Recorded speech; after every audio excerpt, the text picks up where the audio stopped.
que entraram agora, mais recentemente. Pessoal, então eu vou pedir já a gentileza, né, de todo mundo manter seus microfones desligados para não ter interferência aqui durante a apresentação. Nós vamos iniciar a apresentação, uma fala inicial, aí, passando algumas informações a respeito do tema. O tema de hoje é Sistema Municipal de Financiamento da Cultura. E, em seguida, então, a gente abre a discussão. Aí vocês vão ter a oportunidade tanto de se manifestar, né, pelo vídeo, né, com áudio e tal, como também ali pelo chat. E aí a gente vai conversando a partir daí. Tá? Bom, o encontro de hoje, ele tem, né, como eu falei, o tema é Sistema Municipal de Financiamento da Cultura, e coube a mim fazer, então, essa apresentação de hoje, né, passar essas informações para vocês. Eu vou me apresentar rapidamente, em seguida eu já inicio a apresentação. Tá? Só queria confirmar, estão me ouvindo bem? Ok. Sim. Então, meu nome é Marcos Montagna. No momento, eu estou superintendente da Fundação Cultural de Navegantes. Tenho uma atuação no setor cultural que já tem 20 anos, mas na área de gestão pública são 12. E a minha formação na graduação, né, é comunicação social com habilitação em relações públicas. Tenho uma especialização em gestão cultural e agora sou mestrando em gestão de projetos culturais. Então, bom, basicamente isso. Trabalhei, né, esses 12 anos com gestão pública de cultura aqui em Navegantes mesmo. E em função disso, tive a oportunidade de participar ao longo desses 10 anos, na verdade, né? 10 anos de existência do Congest. Então, desde a sua criação até o momento, de alguma maneira eu sempre estive envolvido, porque também sempre estive envolvido com o colegiado de cultura da ANF, né? E é através dos colegiados, então, que a gente participa, né, desse processo tão bacana e representativo que é o Congest, um conselho vinculado à FECAM. Bom, eu vou iniciar, então, minha apresentação. Deixa eu compartilhar minha tela aqui com vocês. Vamos lá.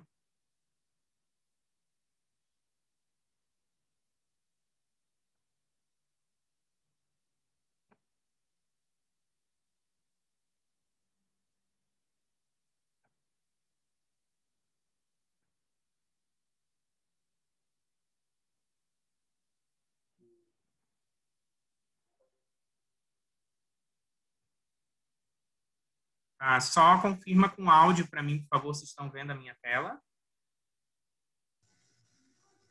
Sim. Estou vendo. Tá. Então, gente, né, o tema eu já falei aí, Sistema Municipal de Financiamento da Cultura. A gente está nessa rotina aí de formação dos novos gestores de cultura de Santa Catarina, através do Congest, da FECAM e da IEGEM. A gente vai ter outros encontros aí pela frente, que ao final eu vou divulgar já o próximo para vocês. Já tivemos, então, formações sobre a Lei Aldir Blanc, falamos sobre Sistema Municipal de Cultura, né, no âmbito geral, instâncias de pactuação, né, conselhos e conferências, e também sobre planos municipais de cultura. Então, hoje a gente entra em mais um elemento do Sistema Municipal de Cultura, que é o sistema de financiamento. Então, quais são os mecanismos, quais são as partes que compõem esse sistema de financiamento dos municípios? Primeiro, o orçamento da função cultura, ou seja, do órgão gestor de cultura. Por que a gente fala função cultura? Porque na contabilidade pública, até mesmo, principalmente naqueles municípios em que não há um órgão gestor exclusivo de cultura, todo investimento que o município faz para a gestão das políticas públicas de cultura, ele é uma função dentro do orçamento da contabilidade. Então, é a função cultura. Então, tudo que é contabilizado nessa função é o orçamento da cultura no município. Aqueles municípios em que há um órgão gestor de cultura, ou pelo menos uma diretoria e tal, e que há uma divisão dentro dos mecanismos de orçamento público, né, para a cultura, isso fica mais evidente, né, fica mais claro de a gente identificar. Naqueles municípios em que há uma gestão da cultura compartilhada com outras políticas, aí fica um pouco mais complicado, né, porque às vezes aí esse orçamento ele acaba se misturando com a outra área que também é gerida no mesmo órgão. Bom, a gente vai falar um pouquinho mais sobre orçamento em seguida, tá? Eu vou detalhar todos esses pontos aqui. Então, temos também o mecenato cultural, que são as leis de incentivo, né, que a gente conhece. Hoje, no Brasil, nosso principal mecanismo de financiamento da cultura em nível federal é o mecenato, é a Lei Federal de Incentivo à Cultura, a antiga Lei Rouanet. Então, esse é um outro mecanismo que também teve origem, né, se fortaleceu em algum momento dos municípios. Existem alguns municípios que ainda mantêm as suas leis de incentivo, e aí a gente também vai detalhar um pouco o que é o mecenato, e os fundos de cultura, que de fato, né, compõem aí, esse arcabouço do financiamento da cultura no município, como um elemento importantíssimo do sistema municipal de cultura. Então, falando um pouco sobre orçamento da cultura, a gente vai conseguir identificar esse orçamento nesses mecanismos, né, que fazem parte do orçamento público. O primeiro deles é o Plano Plurianual, PPA. Então, esse plano ele expressa o planejamento das ações governamentais de médio prazo e envolve 4 exercícios financeiros, sendo vigência do segundo ano de um mandato até o primeiro ano do mandato seguinte. O que quer dizer isso? Né? Então, o plano ele é de médio prazo porque ele contempla 4 anos, né? Mas ele só começa no segundo ano do mandato da gestão, né? do prefeito ali que assume. Então, sempre o primeiro ano do mandato de uma nova gestão é com o plano plurianual que foi desenvolvido pela gestão passada. Né? Esse é um mecanismo, né, o início do processo de planejamento do orçamento público. E aí, nesse plano, que na verdade é uma lei, né, ele é votado pela Câmara de Vereadores e se torna uma lei, existe ali um planejamento também das políticas de cultura, né, o orçamento que vai ser destinado à cultura. Após o plano plurianual, o município desenvolve, então, a Lei de Diretrizes Orçamentárias, a LDO. Nessa lei, se definem as prioridades, metas e estabelece estimativas de receita e limites de despesa a cada ano, orientando a elaboração da Lei Orçamentária Anual. E a LOA, no caso que é a Lei Orçamentária Anual, ela explicita as prioridades e as possibilidades de gasto e rúbricas de receita e despesa para o ano respectivo, identificando os benefícios tributários, financeiros e creditícios. Então, essas duas leis, elas são anuais, né? Todos os anos o município ele cria, né? Confecciona essas leis, encaminha para a Câmara de Vereadores e aí se define mais especificamente, com base no que está exposto, no que está previsto no plano plurianual, o orçamento público que vai ser desenvolvido sempre de um exercício para o outro. Né? Então, esse ano, 2021, né, os municípios, esse ano, inclusive, tem que se fazer o plano plurianual, né, nos próximos 4 anos, em seguida a LDO e a LOA para 2022. E é nesse momento que nós, gestores de cultura, temos que estar muito atentos, né, em diálogo com os órgãos que definem, né, o orçamento, Secretaria de Administração, Secretaria da Fazenda, para dialogar sobre isso, né, para planejar as políticas de cultura através do orçamento público. Para o gestor de cultura, é importante saber consultar aí a contabilidade, consultar, enfim, quem você estiver em contato dentro da prefeitura, para poder, então, entender o que é esse orçamento e, principalmente, entender alguns códigos que estão estabelecidos nesses orçamentos. Eu vou citar 2 exemplos aqui, assim, como exemplo mesmo, que seria um caminho a ser seguido. Né? Então, na Lei Orçamentária Anual, vocês vão encontrar o que a gente chama de dotações orçamentárias. Então, são as rúbricas, né, que o gestor tem para poder estabelecer as suas despesas e fazer a gestão, né, dos equipamentos culturais, das políticas de cultura de maneira geral. E nessas dotações orçamentárias, nós temos dois casos que são os mais usados, dois códigos, né, que é o 3390 e o 4490. O 3390 são aquelas despesas correntes. Então, tudo aquilo que é de tipo material de consumo, serviços que são contratados, né, para manter, então, a gestão das políticas públicas e dos equipamentos culturais. E o 4490 são todos aqueles materiais permanentes e as obras. Então, se o município, né, o órgão gestor de cultura, vai construir um centro cultural, ele vai fazer um processo licitatório a partir da dotação orçamentária 4490, que é a dotação de patrimônio, tudo aquilo que é permanente, né? Então, uma mesa, uma cadeira, um equipamento de iluminação cênica vai ser adquirido através da dotação 4490. Como a gente já tem falado, né, nos outros encontros, esse momento de formação ele é um nível de nivelamento assim, para quem está começando na gestão.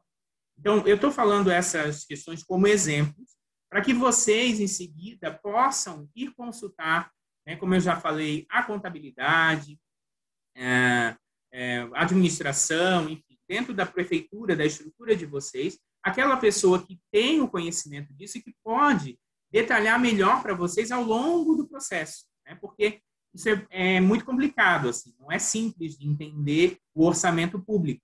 Mas, conforme vocês forem precisando, é importante buscar essa informação, para que vocês, aos poucos, vão aprendendo também como que funciona o orçamento público e, assim, poder planejar melhor e executar melhor as políticas, né? Bom, os instrumentos de planejamento orçamentário deverão contemplar a apresentação dos programas e das ações em coerência com os planos de cultura a serem implementados pelos entes federados em regime de cofinanciamento e de cooperação, para efetivamente expressarem o conteúdo do Plano Nacional de Cultura e do Sistema Nacional de Cultura. Então, como eu falei antes, nós estamos num momento, num ano, né, em que vai se construir um novo PPA.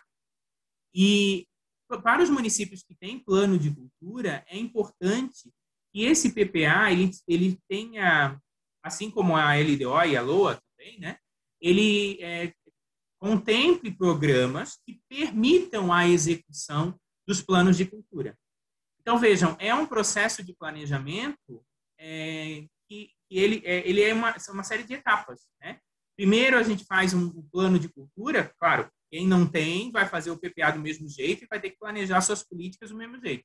Mas se o município já tem plano de cultura, então esse plano precisa ser consultado, e aí a gente vai começar o processo de construção do PPA, então ali se definem programas, né, estratégias, ações do orçamento para a cultura, e isso vai desencadear, então, a confecção da LDO e da LOA.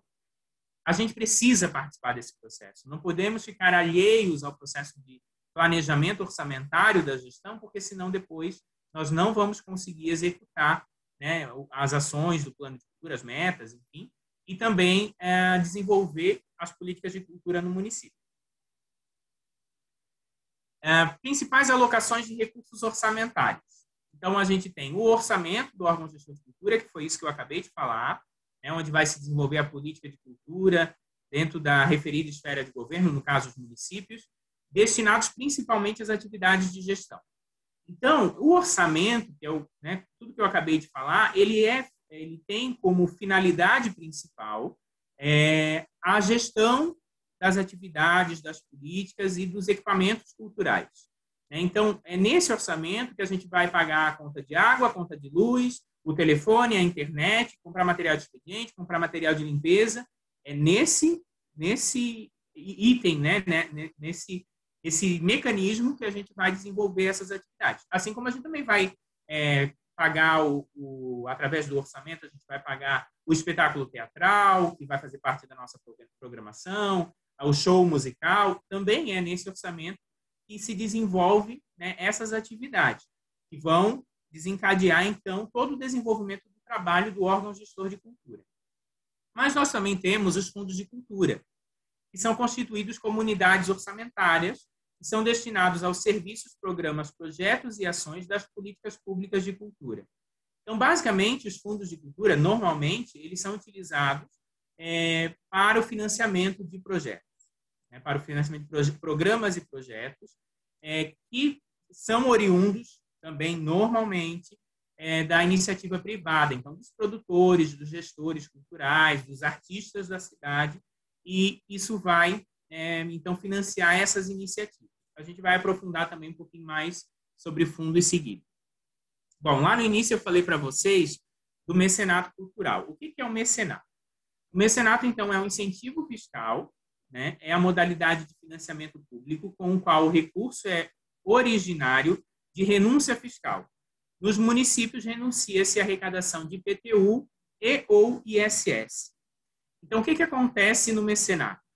É um mecanismo de financiamento de projetos culturais, e aí o produtor, citando aqui um exemplo, o produtor cultural ele vai desenvolver o seu projeto, apresentar para a gestão, normalmente através de editais, nós vamos falar também um pouquinho sobre isso à frente, e esse projeto sendo aprovado, ele ganha uma carta de captação.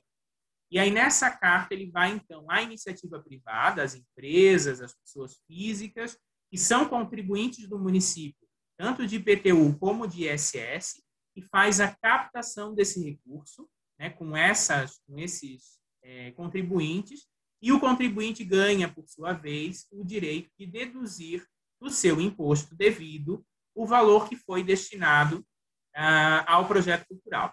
E aí, cada lei de incentivo municipal, ela estabelece as regras para esse desconto. Então, em alguns casos, a grande maioria, eu diria, é possível fazer o desconto integral. Então, se a empresa vai patrocinar o projeto aprovado na lei de incentivo do município e vai lá dar R$10.000 para esse projeto, depois ela vai poder descontar R$10.000 no IPTU ou no ISS que ela deve para o município.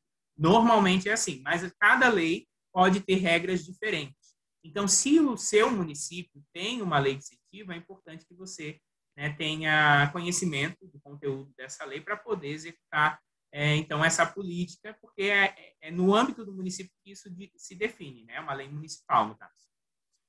Os projetos culturais são selecionados pelo poder público com vistas à obtenção de patrocínio ou doação de recursos que podem ser deduzidos dos impostos devidos pelo patrocinador ou doador, no caso, o contribuinte que eu acabei de falar, dentro dos limites estabelecidos em lei, que define os percentuais de participação do patrocinador, pode ser pessoa física ou jurídica, como eu também já disse, em contrapartida à participação do poder público, que é a renúncia fiscal. Então, o município ele vai renunciar esse imposto, o recebimento desse imposto que é devido por aquele contribuinte, para que o projeto cultural seja patrocinado. É assim que funciona na Lei Federal de Incentivo à Cultura, só que nesse caso não é o imposto federal, que é o imposto de renda. Então, é o mesmo processo, é o mesmo mecanismo. E cada lei define as suas regras e seus critérios. Então, falando um pouquinho mais sobre fundo de cultura. Então, os fundos são financiamentos reembolsáveis ou não reembolsáveis, e que é a modalidade de financiamento público com o qual os recursos, basicamente de origem orçamentária, são, em geral, aplicados sem expectativa de retorno, a fundo perdido. Tá? Então, explicando um pouquinho isso, quando a gente fala ali financiamentos retornáveis ou não retornáveis, então, os reembolsáveis, aliás, reembolsáveis é quando a gente está falando de empréstimo, operações de crédito. Os fundos, eles podem ter essa função. É pouquíssimo utilizado, a gente quase não vê esse tipo de financiamento no Brasil. O que normalmente acontece, especialmente nos municípios, o que normalmente acontece são os financiamentos não reembolsáveis, ou seja, aquele que é a fundo perdido. Então, o município ele desenvolve ali o seu programa de seleção, o seu mecanismo de seleção de projetos, e ele vai financiar esses projetos com recurso do Fundo Municipal de Cultura.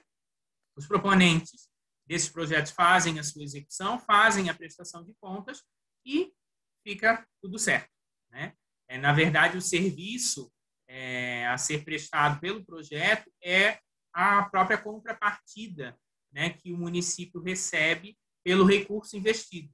Né? Então, é o acesso à cultura dado à população através do projeto, que é o retorno que o município precisa, no caso dos não reembolsáveis. Mas existem também a questão dos reembolsáveis, que são as operações de crédito. E aí vocês podem aprofundar isso também, tem bastante material sobre esse assunto, se houver interesse do município em desenvolver essa política, né?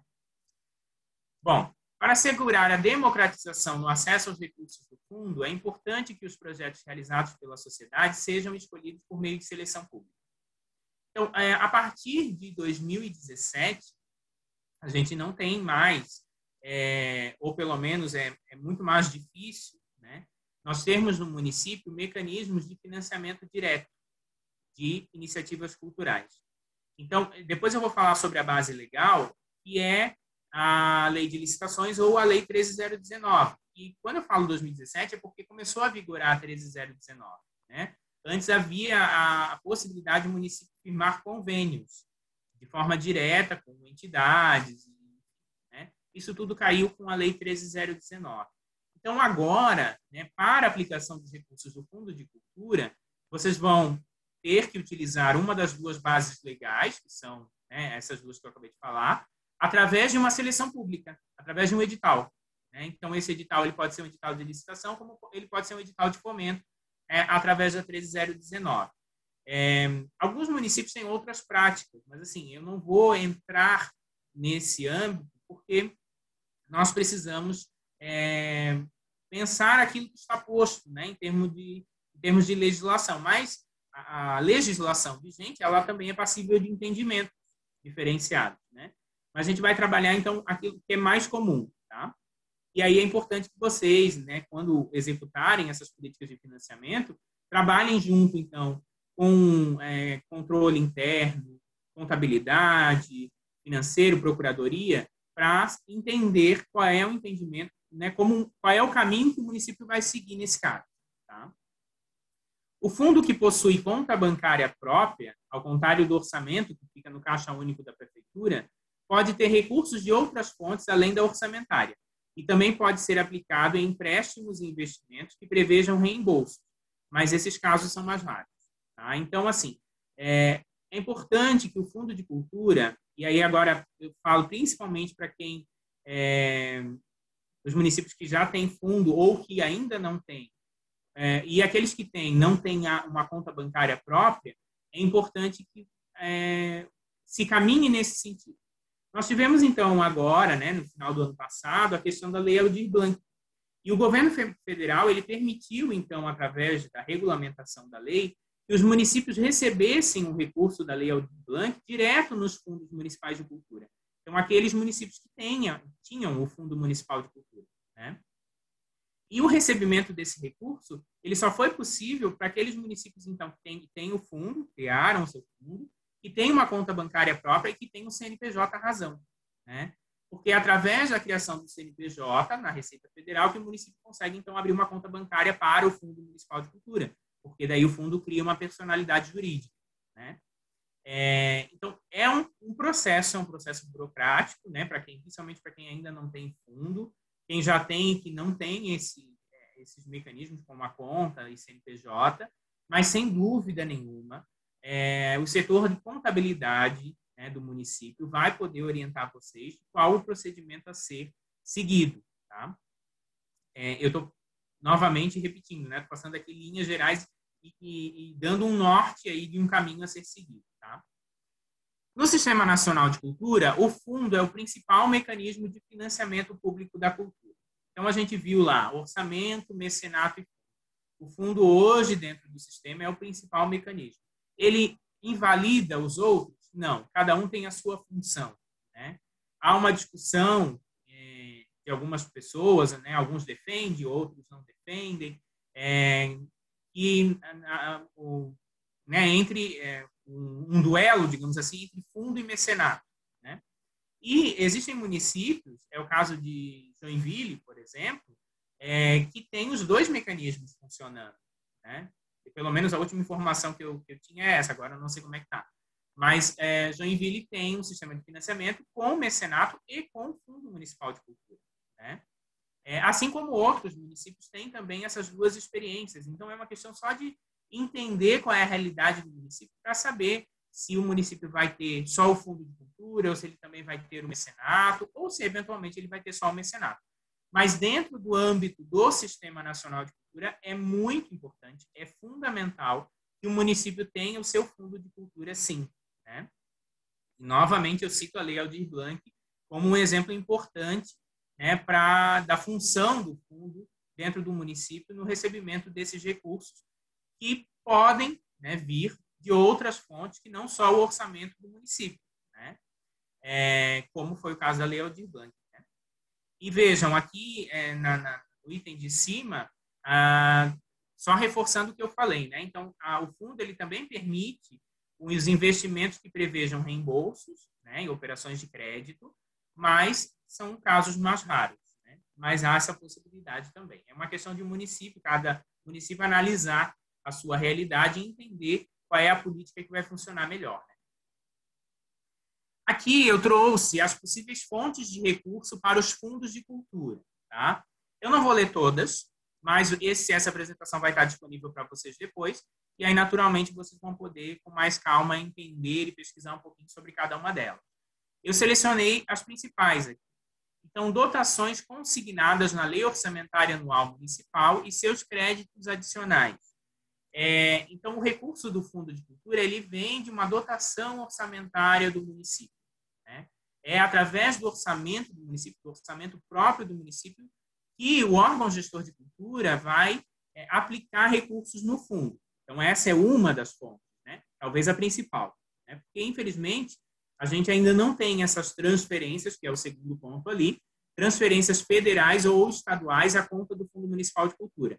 Tivemos agora, como eu acabei de falar, na Lei Aldir Blanc, mas nós vivemos uma situação, né, de excepcionalidade, que é a pandemia, e aí veio essa lei aí, né, que fez essa aplicação de recurso super importante para o setor cultural, e os municípios que tinham fundo receberam através do fundo a sua parte, né, da Lei Aldir Blanc. Mas a gente ainda não tem uma regulamentação do Sistema Nacional de Cultura para que esses recursos sejam repassados frequentemente, né? Sejam repassados, enfim, todo ano ou repassos mensais, enfim, como funciona também no caso do Fundeb, como funciona no caso do SUAS, né, do SUS, em que o município recebe do governo federal e do governo estadual repasses de recursos desses fundos, desses sistemas, para aplicação das suas políticas municipais, dessas áreas, né? No caso, assistência social, saúde e educação. Eu coloquei aqui também os saldos não utilizados na execução dos projetos culturais financiados com recursos dos mecanismos previstos no Sistema Municipal de Financiamento da Cultura. Então, é parte integrante também do orçamento do fundo aquilo que é repassado, então, para um projeto cultural, para um proponente, ele executa o seu projeto e, eventualmente, sobra. E aí ele vai devolver. E ele devolve, então, para o Fundo Municipal de Cultura de novo, e esse recurso ele pode ser aplicado em outras iniciativas, né? Ele volta a fazer parte do orçamento do fundo. E outro item, né, outra possibilidade é a devolução de recursos determinados pelo não cumprimento ou desaprovação de contas de projetos culturais custeados pelos mecanismos previstos no Sistema Municipal de Financiamento à Cultura.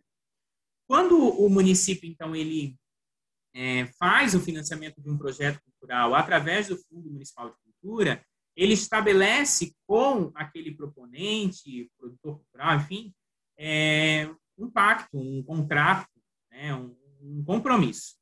E aí esse proponente ele vai fazer a execução daquele projeto e tal, mas pode acontecer de haver problemas na execução, né, de haver aí até em situações mais graves, mais drásticas, o desvio de recurso público, né, e em situações menos problemáticas, erros de procedimento que podem desencadear um processo de devolução desse recurso, né? Normalmente, esse processo acontece, ele precisa ser estabelecido, né, a determinação da devolução desse recurso, ela acontece através de processos de tomadas de conta especial, né, ou processos administrativos. E aí, nesse caso, quando há uma determinação para devolução desse recurso, aquele proponente ele vai ter que depositar novamente no Fundo Municipal de Cultura. É claro que tudo isso precisa estar previsto na lei que criar o fundo, que cria, né, o Fundo Municipal de Cultura aí de vocês, do município de vocês. Então, aí falando, né, como a gente disse que o Fundo Municipal de Cultura ele é o principal mecanismo, né, de financiamento dentro do sistema, por que a gente deve criar, então, o Fundo de Cultura? O Fundo Municipal de Cultura tem maior amplitude e permanência, ao contrário dos editais, que geralmente são eventuais e restritos a finalidades específicas. Nada impede que os recursos do fundo sejam aplicados por meio de editais. Na verdade, a experiência que a gente tem em Santa Catarina, dos municípios, falo aí de conhecimento de algumas realidades, né, que têm os seus fundos de cultura, a aplicação desses recursos é por meio de editais. Né? Então, o município ele pode desenvolver editais de financiamento de propostas culturais através do orçamento direto? Pode. Mas, como dito aqui, o Fundo de Cultura ele tem uma amplitude e uma permanência maior. Então, em termos de política pública e não de uma política de governo, é muito mais interessante ter o Fundo de Cultura porque ele é mais permanente, ele é mais concreto no sentido de, enquanto política pública mesmo, né?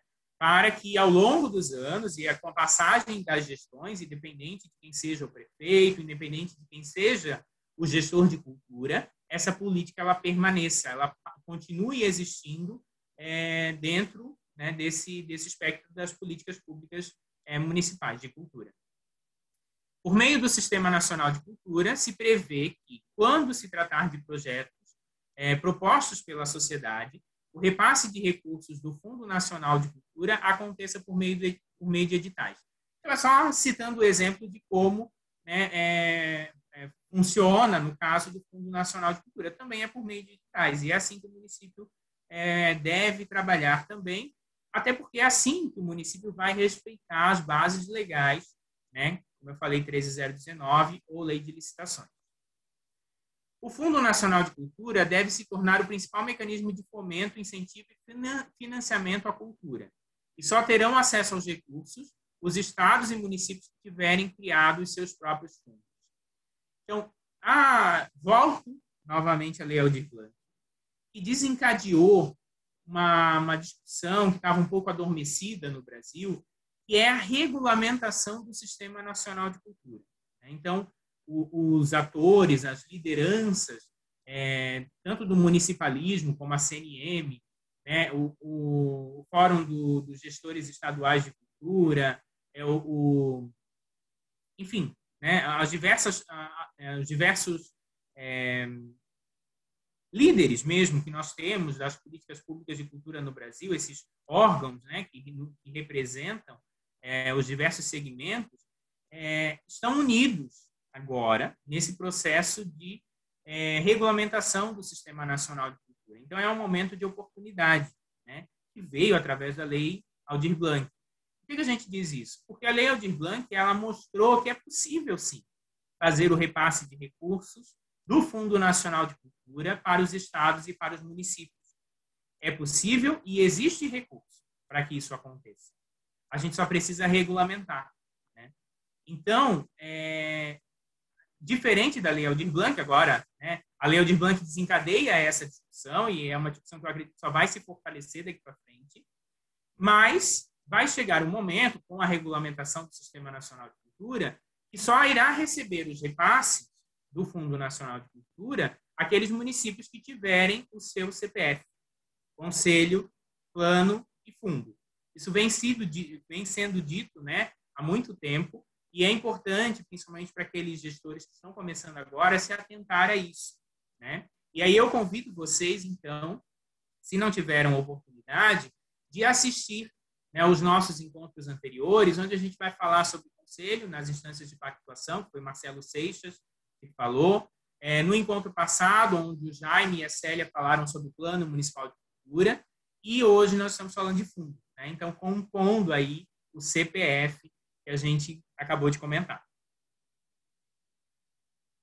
Bom, falando da seleção de projetos, né? A seleção de projetos deve ser feita por uma comissão e se orientar pelo nível de adesão às propostas do Plano Municipal de Cultura segundo critérios objetivos. Avaliação das 3 dimensões culturais do projeto, simbólica, econômica e social, adequação orçamentária, viabilidade de execução e capacidade técnico-operacional do proponente. Então, primeiro falando da comissão. Eu até coloquei um negrito ali para não esquecer de comentar isso. Tá? Nós temos exemplos de municípios que têm comissões que são compostas por tanto membros do governo como membros da sociedade civil, né, indicados para essa função. E é essa comissão que faz a análise dos projetos. Isso não é tão comum, tá? Mas existe. Tá? Essa comissão, ela normalmente é paritária, ela deve ser paritária entre governo e sociedade civil, e é essa comissão que faz, então, essa análise dos projetos. O que a gente mais vê, na verdade, principalmente aqui em Santa Catarina, são comissões compostas por pessoas, técnicos, contratados para fazer a análise dos projetos. Tá? Por que isso? Porque isso dá mais transparência, dá mais isonomia ao processo, impessoalidade ao processo, que são, né, princípios da administração pública.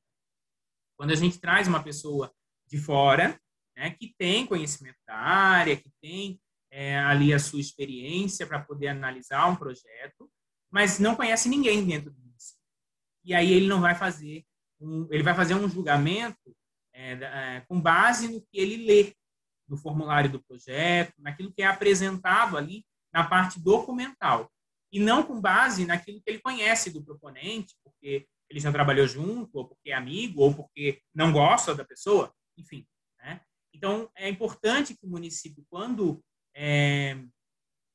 estabeleça, né, essas políticas, essa seleção de projetos, o órgão gestor de cultura ele precisa pensar isso, discutir isso com o Conselho Municipal de Cultura. Até porque a comissão, quando ela é composta por pessoas que já fazem parte do governo ou da sociedade civil, que são voluntários e tal, não tem custo.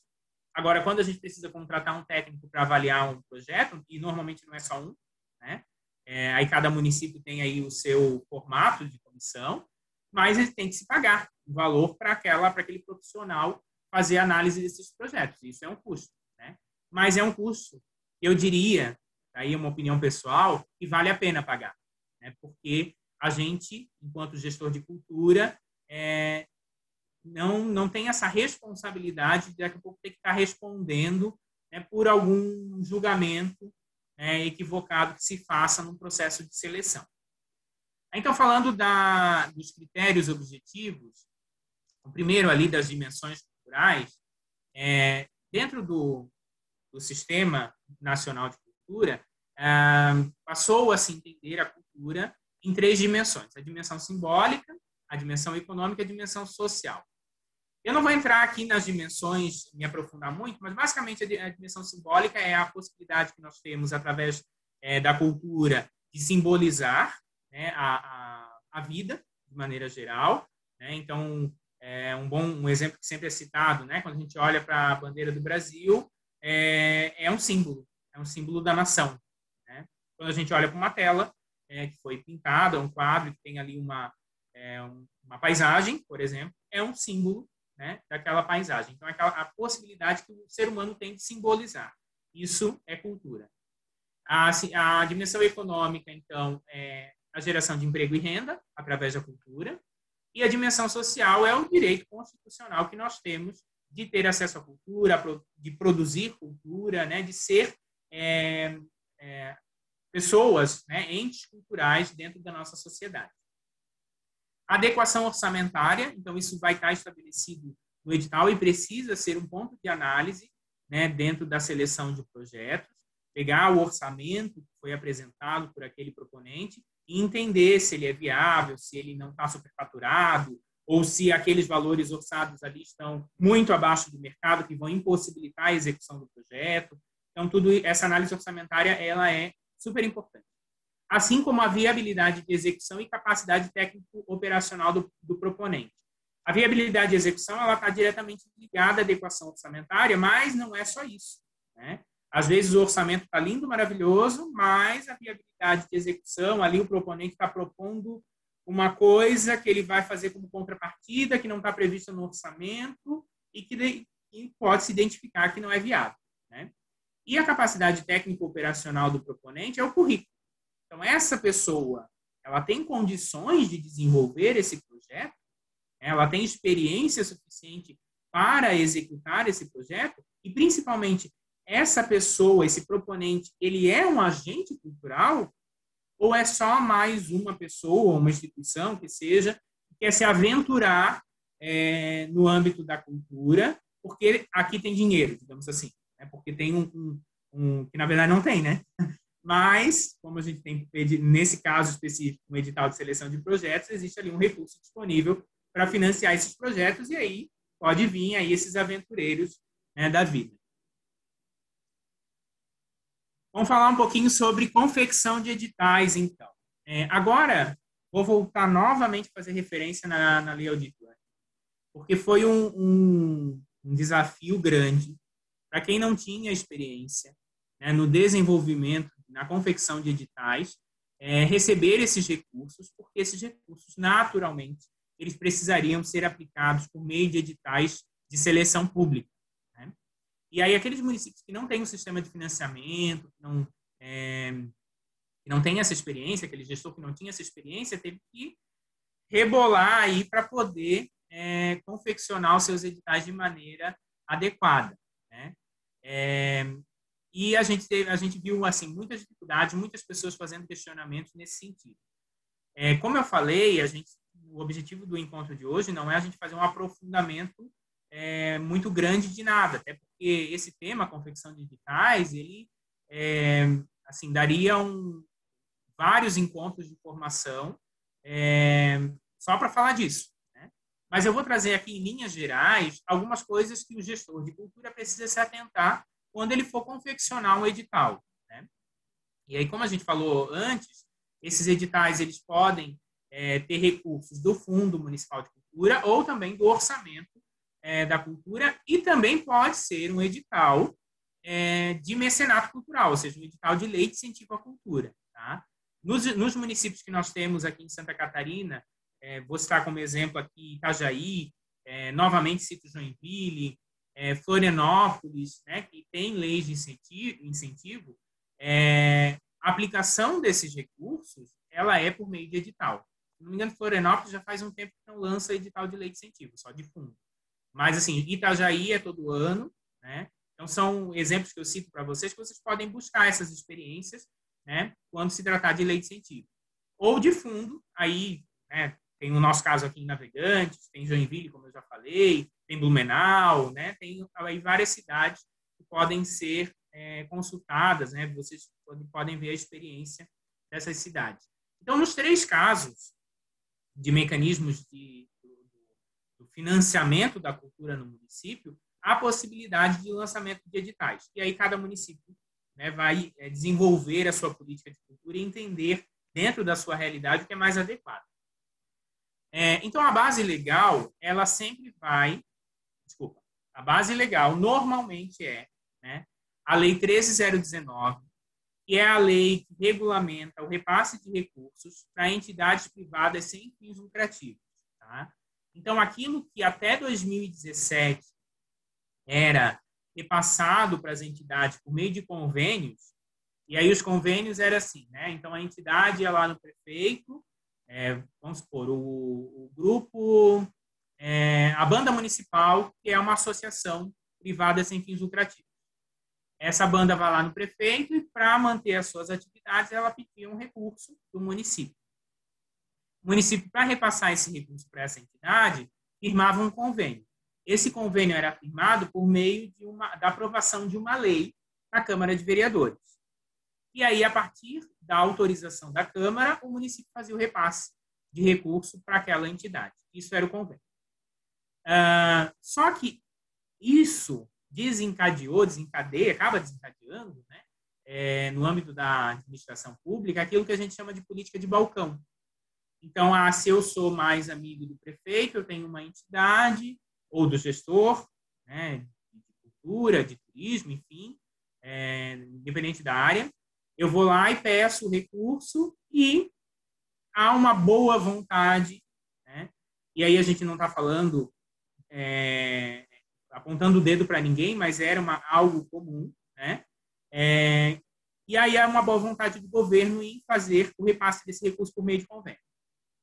E às vezes, se era um adversário político, isso não era tão fácil assim, né? Com base nisso, o Congresso Nacional, então, votou a Lei 13.019, e ela passou a valer em 2017, em janeiro de 2017, estabelecendo, então, os procedimentos para o repasse de recursos para essas entidades, né? E isso acontece através de editais. Então, a 13.019 é uma base legal importante quando a gente quer trabalhar com editais de fomento, né, onde a gente vai repassar recursos, né, para entes privados por meio de editais de fomento. Então, de qualquer forma, vai ter que ter uma seleção pública, vai ter que ter um edital. Tá? E a outra possibilidade, a outra base legal bastante utilizada é a Lei 8.666, né, que é a Lei de Licitações. Né? Então, ali, através da Lei de Licitações, nós temos alguns mecanismos algumas modalidades de contratação, né, de seleção pública, que eu vou falar ali em seguida também, e são estabelecidos através da Lei de Licitações. E aí, a gente precisa, antes de mais nada, entender qual é o objeto que a gente quer contratar. Né? Então, eu quero contratar um espetáculo de teatro, ou vários espetáculos de teatro, ou vários espetáculos artísticos, vamos colocar assim. Né? Qual mecanismo eu devo utilizar? Então, a gente vai falar um pouquinho das modalidades aqui embaixo. Né? As modalidades dos editais, elas são normalmente essas. Né? Então, editais de fomento, que os editais oriundos, né, que tem como base legal a Lei 13.019, tá? Editais de concurso, de credenciamento, e tem a inexigibilidade, que não é um edital necessariamente, é um outro processo que eu vou explicar. Tá? Então, eu já falei um pouquinho sobre a 13.019, os editais de fomento, né? E aí, falando um pouquinho agora do edital de concurso. O que é o edital de concurso? Então, concurso é uma modalidade de licitação prevista na Lei de Licitações, né, 8.666, que estabelece um procedimento de seleção pública de alguma proposta. Né? Então, vou citar novamente o exemplo dos espetáculos artísticos. Eu vou fazer um concurso para selecionar espetáculos artísticos de diversas modalidades. Dança, teatro, música, enfim. Né? Então, o concurso ele vai ter um procedimento de seleção que prevê a habilitação documental, que a gente vai falar depois também um pouquinho sobre isso, e uma análise técnica. Então, como um concurso, né, eu vou ter ali uma comissão que vai analisar se aquela, né, com base em critérios estabelecidos no edital, qual é a pontuação que aquela proposta merece, e aí eu crio uma ordem de classificação e contemplo, né, aqueles melhores classificados dentro do orçamento previsto no edital e tudo mais. Né? Isso é o edital de concurso, basicamente é isso, né? Onde há uma seleção técnica da proposta apresentada. Um outro edital que também é utilizado é o edital de credenciamento. Né? Então, o credenciamento ele vai estar aberto aí. Existem entendimentos aí variados em relação ao credenciamento. Ele pode ir numa linha semelhante ao concurso. E aí, a experiência, né, que nós temos aqui em Navegantes, falando mais claramente, porque a gente vai ver edital de credenciamento de vários formatos, tá? Mas, assim, aqui, normalmente, a gente usa o credenciamento quando a gente quer fazer uma seleção também com análise técnica, assim como no concurso, mas a gente não vai analisar uma proposta. A gente vai analisar um currículo. Então, quando eu vou contratar um serviço em que eu preciso de um profissional que atenda determinados critérios. E aí eu vou fazer uma análise técnica através de um credenciamento. Tá? Mas vocês vão ver assim, que o credenciamento ele é muito utilizado para a saúde, por exemplo. Então, as secretarias de saúde, elas normalmente abrem o edital de credenciamento para selecionar, para contratar laboratórios de análise clínica. Né? Então, esses laboratórios eles se credenciam e prestam serviço para o município. Daí, o usuário, né, do sistema de saúde, ele vai lá no laboratório, faz o exame, obviamente, é autorizado pela Secretaria de Saúde, e depois o município paga para esse laboratório, né, aquele exame que foi feito. Então, o credenciamento, ele está previsto aí na lei de licitações, ele pode ser utilizado para a cultura, mas não é preciso entender, né, como o município compreende aí o credenciamento dentro dos seus órgãos de controle. Né? Então, controle interno, procuradoria, administração, enfim. Aí é uma questão de vocês conversarem com esses órgãos e entenderem se aquele objeto pode ser contratado por credenciamento ou não. E a inexigibilidade?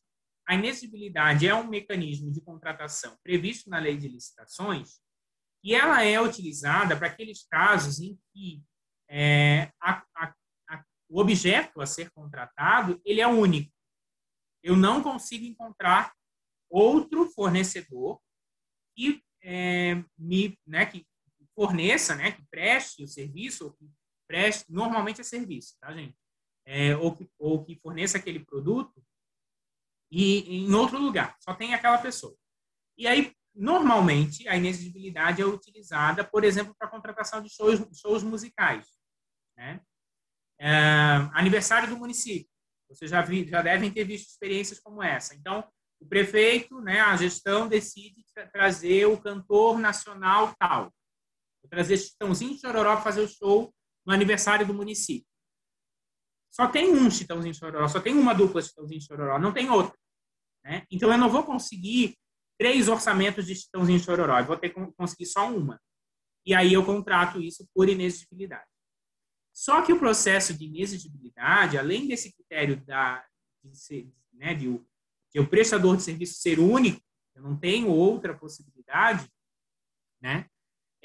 Tem também, a gente precisa observar também que não esse único, ele não pode ser assim, eu não quero ser indelicado, mas ele não pode ser o grupo teatral do meu município, tá?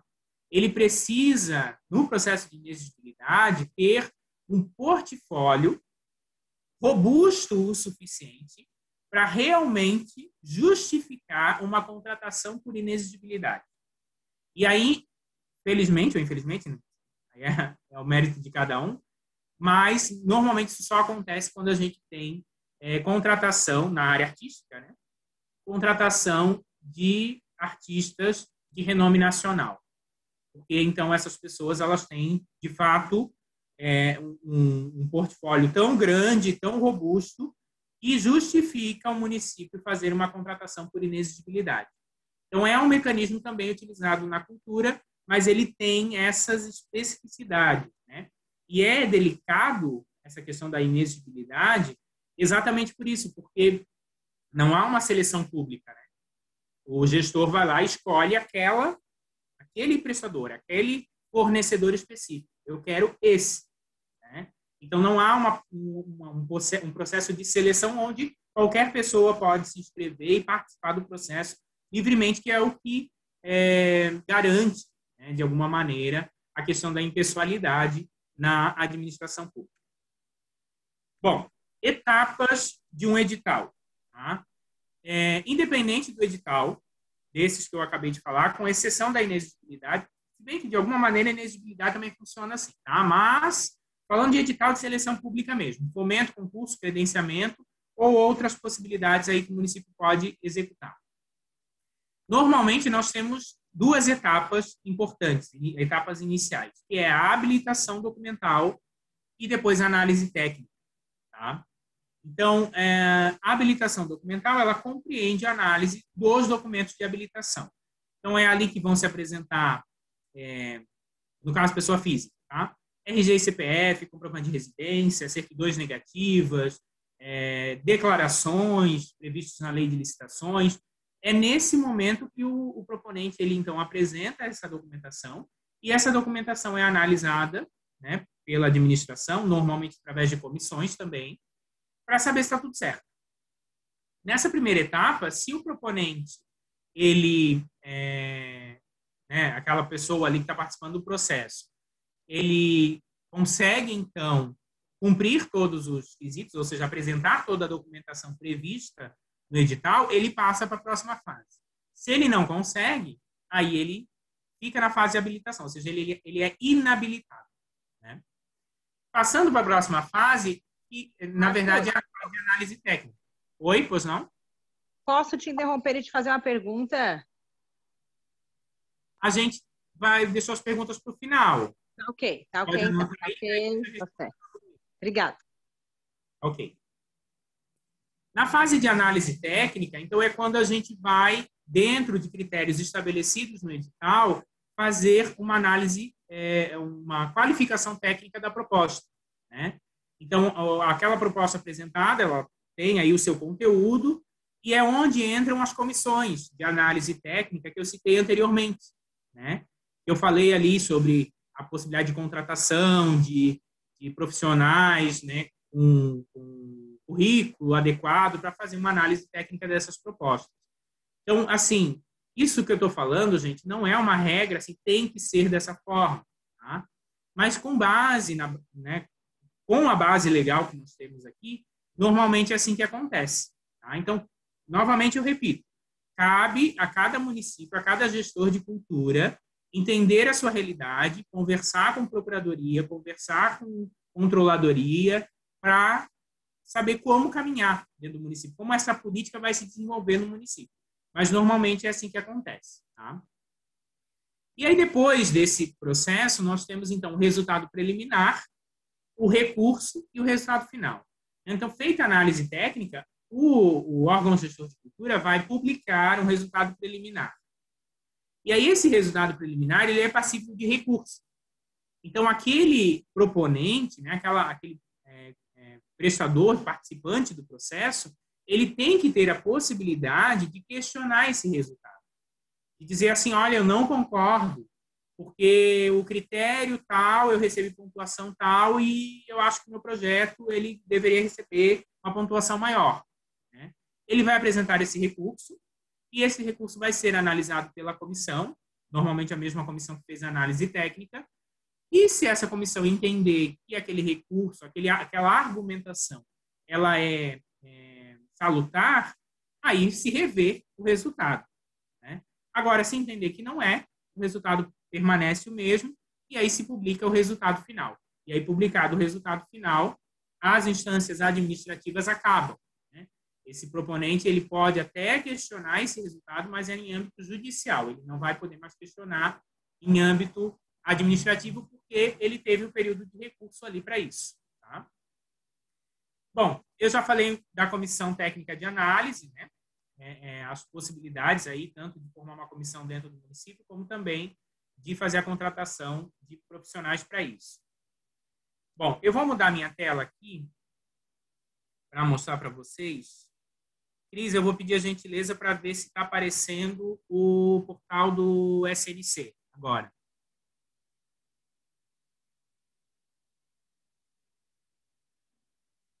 Ou ainda está aparecendo a minha apresentação de slides?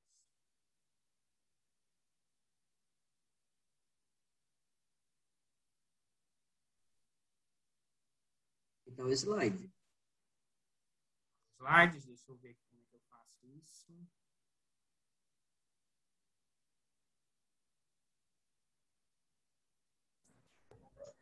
Marcos, deixa eu te ajudar. Tu quer passar agora a municípios com lei do fundo, é isso? E agora, gente, mudou? Mudou. É isso mesmo. Então, aqui eu estou no site do Sistema Nacional de Cultura, né, no portal do Sistema, e aqui a gente vai ver rapidamente, eu queria passar para vocês, quais municípios que já informaram ao governo federal, através da plataforma do SNC, que possuem, então, fundo de cultura, é uma lei criando o fundo de cultura. Em Santa Catarina, nós temos 49 municípios que já fizeram esse procedimento. E aí, nós temos a lista aqui. Eu vou passar rapidamente, tá? Para a gente dar uma olhadinha. Para vocês poderem identificar aí o município de vocês, se ele está. Então, Chapecó, Entre Rios, Florianópolis, Grão-Pará.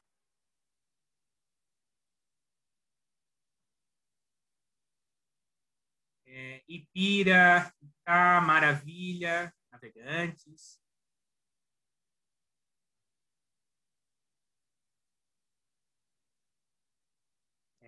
Mudando aqui, Nova Itaberaba, Nova Veneza, Pinheiro Preto, Porto Belo. Riqueza, Saltinho, Santa Rosa do Sul, São João do Oeste. E, por fim, São Lourenço do Oeste, Sombrio, Timbó, Vargião. Eu não li todos, mas isso está disponível na plataforma do SNC e vocês podem consultar lá. Tá? Agora, nós vamos fazer uma outra busca aqui. Eu vou colocar mais um filtro. Eu vou colocar aqui CNPJ. Tá? Clicando em buscar, a gente vai ter, então, 15 municípios. Olha, vejam como já muda, né? Então, a gente tem aí 49 municípios que já informaram, através da plataforma do SNC, que tem um fundo criado em lei. Desses 49, apenas 15 informaram ao governo federal que esse fundo ele já tem um CNPJ. Então, pode ser que esse município ele ainda não tenha criado o CNPJ do seu fundo, ou pode ser que o município já criou e não informou na plataforma do SNC. Mas, então, vendo aqui os municípios que já têm CNPJ no fundo, né? Balneário Camboriú, Guabiruba, Indaial, Ipira, Itá. Próximo aqui. Navegantes, Praia Grande, Sombrio, Timbó. Então, são esses os municípios que já têm. Aqui está falando 15, mas eu acho que são 17. Né? Pelas contas aqui, 3, 6, 7. A conta total não bate com a lista. E agora eu vou fazer a última busca, que é os dados bancários. Então, quais desses municípios já colocaram, já informaram ao governo federal que o fundo ele tem, então, há uma lei que o cria, tem um CNPJ e tem uma conta bancária. E aí a gente só tem, aqui fala 7, não, mas são 6, 8. Tá? Então, o total ali não está errado. Mas são 8 municípios. Esses 8 municípios, então, já informaram lá na plataforma do SNC que possuem essas 3 etapas do processo do Fundo Municipal de Cultura. Bom, deixa eu passar aqui. Eu tinha colocado aqui na minha apresentação para caso não der certo no site, tá? Então, gente, era isso que eu tinha para apresentar para vocês. A gente abre agora para perguntas. Eu vou deixar essa tela aí um pouquinho. Deixa eu ver, só deixa eu mudar aqui, né? Estão vendo novamente a minha apresentação de slides? Ok. Tá, então aí está o meu contato de e-mail, tá? Vocês fiquem à vontade, né? Se quiserem fazer algum questionamento, discutir alguma coisa, pode anotar aí e a gente vai conversando, tá? Bom, nós passamos agora, então, para o debate, né? Para as perguntas, se vocês tiverem alguma colocação, quiserem apresentar as experiências de vocês, né, no município a respeito do sistema de financiamento, esse é o momento. Vocês podem, então, se inscrever pelo chat ali e a gente passa a palavra, ou botar a pergunta, né, a colocação de vocês pelo chat também, tá? Eu vou tirar agora aqui a apresentação. E aí a gente vai acompanhando o chat aqui e passando a palavra, tá? Bom, eu tenho aqui, eu acho que antes disso, só tem identificação, né, da participação. Mas o Cláudio, o meu município, Cláudio, bom, eu não sei falar esse sobrenome, tá, gente? Desculpa. No meu município não existe Fundo Municipal de Cultura. Mesmo assim, recebemos recursos da Lei Aldir Blanc. Tá? Então, comentando um pouco sobre isso. Exatamente. Tá? A Lei Aldir Blanc, ela não veio com um critério de divisão de recursos que tinha como pré-requisito a existência de um fundo de cultura. Então, todos os municípios do Brasil tinham a possibilidade de acessar esses recursos, né? Mas aqueles municípios que já tinham fundo, aí sim, esses, nem todos optaram por receber pelo fundo, mas eles tinham essa possibilidade, né, de receber o recurso pelo Fundo Municipal de Cultura. O que eu falei antes é que com a regulamentação do Sistema Nacional de Cultura, somente os municípios que tiverem fundo é que vão receber o recurso, né?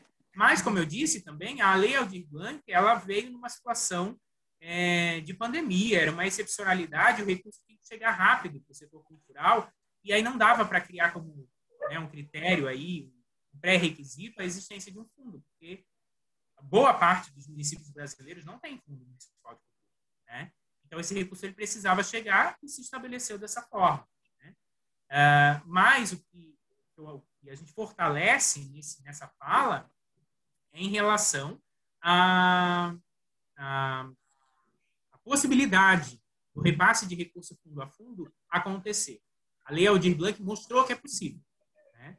E é importante, então, que o município, tendo esse entendimento e tendo a experiência da Lei Aldir Blanc também, possa começar a desenvolver as suas políticas de cultura dentro do Sistema Nacional de Cultura, incluindo o Fundo Municipal de Cultura, né? E onde o município vai criar o seu fundo para estar preparado para quando o Sistema Nacional de Cultura for regulamentado, ele já possa receber esses recursos do governo federal e também do governo estadual. Enquanto isso, o município utiliza o fundo para as suas políticas próprias com orçamento próprio, né?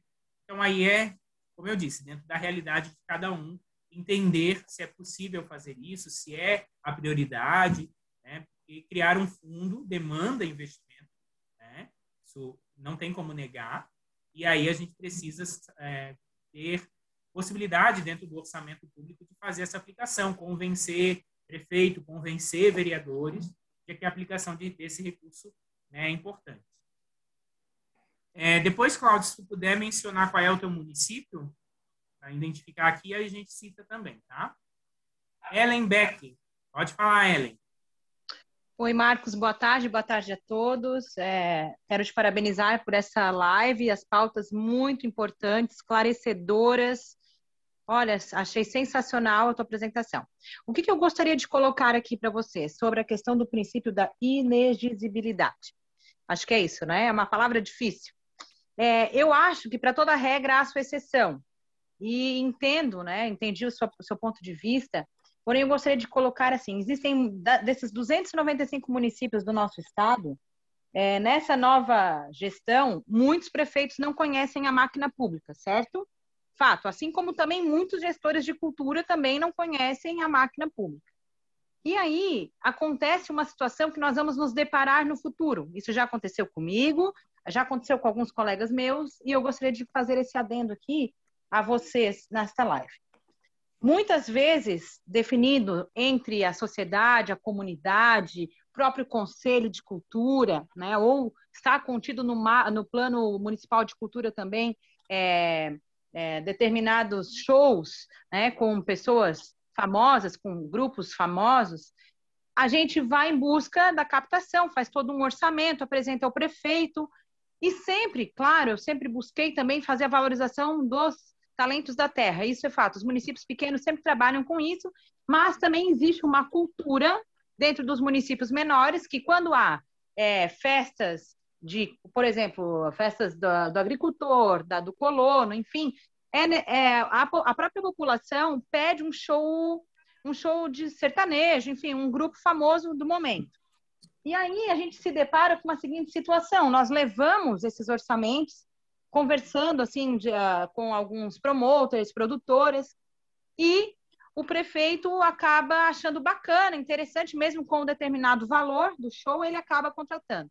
E aí a gente se depara lá no processo licitatório, isso já aconteceu comigo, com as empresas que já estão acostumadas a participar desse pregão, já estão acostumadas a participar, em apresentar, sem a participação do gestor de cultura, que isso é muito fato, isso é fato, eles passam por cima da gente, né? Porque eles querem direto ir ao prefeito e convencer o prefeito do show que eles têm, que é um preço melhor. E aí é onde a gente entra um confronto, porque a gente entende que a prefeitura, determinada situação, ele não pode investir tanto valor em determinado show, mas a gente se compromete, faz uma agenda, vai na rádio, explica qual show que vai haver, o que foi determinado, e a gente não vai conseguir contratar porque eles lubridiam e oferecem um preço melhor, né, em outro show. Então, por que eu coloquei essa situação para vocês? Porque isso tem acontecido muito. As empresas de publicidade, elas têm essas parcerias com determinadas agências que, quando sabem que um determinado município está procurando um determinado tipo de show, procura-se um artista que é semelhante àquele, oferecendo um valor menor. E eu acho que essa lei, esse princípio de inexigibilidade, ele vem para salvar a gente também. Porque muitas vezes o prefeito não conhece e isso não é falado para ele lá na licitação, fica apenas com a pessoa que faz a licitação. E muitas vezes a pessoa que faz a licitação também conhece essas empresas que participam, então já tem mais ou menos um acordo. Então, tudo isso a gente tem que tomar cuidado, gente. Eu falo por experiência própria, porque às vezes a gente se compromete com a comunidade, passa uma agenda e em função de um valor atrativo, de um valor menor do show, o prefeito, por não conhecer esse princípio, acaba fechando lá com eles, né? Um show mais em conta, vai para a licitação, claro, faz todo aquele processo, e aí a gente fica assim, e o nosso nome, e o nosso trabalho na cultura? Não, a gente passa a ser desvalorizada, no meu ponto de vista, né? Por isso que eu abordei essa situação no Conges, que não foi uma, não foi duas, e a gente sabe que, como você relatou em outras situações também, se vai participar porque sabe que tem dinheiro, que o município vai investir, né? E aí a gente acaba se comprometendo e fica chato para nós, porque é cobrado do gestor de cultura que ele falou que ia fazer determinado show e não pôde fazer porque a empresa passou por cima dele fazendo um acordo com o prefeito. Seria isso, Marcos, que eu queria colocar, que eu acredito que esse princípio ele vem para salvar a gente. Obrigada. Obrigado, Ellen. É uma experiência interessante, né, que a gente, infelizmente, vê realmente acontecendo em vários municípios. E eu diria que o mais triste disso tudo é quando o município não tem recurso, não aplica nenhum recurso na gestão das suas políticas públicas de cultura locais, no incentivo aos artistas locais, mas para contratar o show para a festa, aí se gasta 100, 200, 300 mil reais, né, muitas vezes. Então, são questões que daí é uma realidade, de fato, de cada município e que precisa ser discutida internamente para entender qual procedimento vai ser utilizado, né? A inexigibilidade é uma possibilidade de contratação e tem essas características que eu citei ali, né? Mas aí precisa se entender dentro do município o que se quer, né? Como que vai se caminhar dentro do município e se o gestor de cultura ele de fato vai ser ouvido, como tu mesmo colocou, né?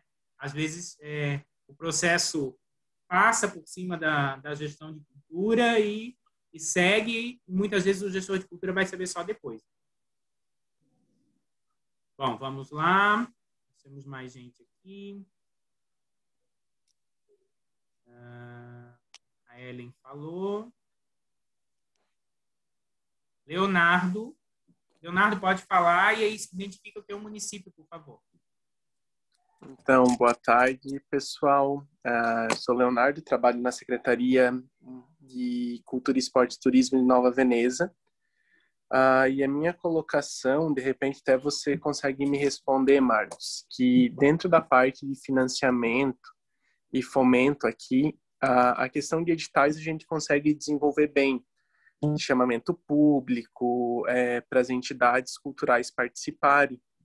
Mas hoje a nossa maior demanda e tentar solucionar um problema é com relação às pessoas físicas que são agentes culturais no município e muitas vezes não conseguem participar desses chamamentos exatamente em função de como ele acontece, né? Porque as entidades, elas têm CNPJ, são reguladas, né? Tem toda uma série de documentação e muitas vezes a gente não consegue atingir a pessoa física, que também é um agente cultural. E dentro da política cultural aqui, das ações do Conselho, é algo que a gente colocou no plano para fomentar ações com pessoa física também, e de certa forma fazer com que os editais, eles sejam, alguns deles sejam pela modalidade prêmio, como acontece o Elizabeth Anderle, né, que ele é um prêmio. Hoje não se tem mais aquela cobrança de ter a nota fiscal mesmo, a gente sabendo que precisa guardar todo o gasto que você tem, mas o projeto ele é avaliado por um relatório, né? Mostrar que você fez aquilo que você se propôs.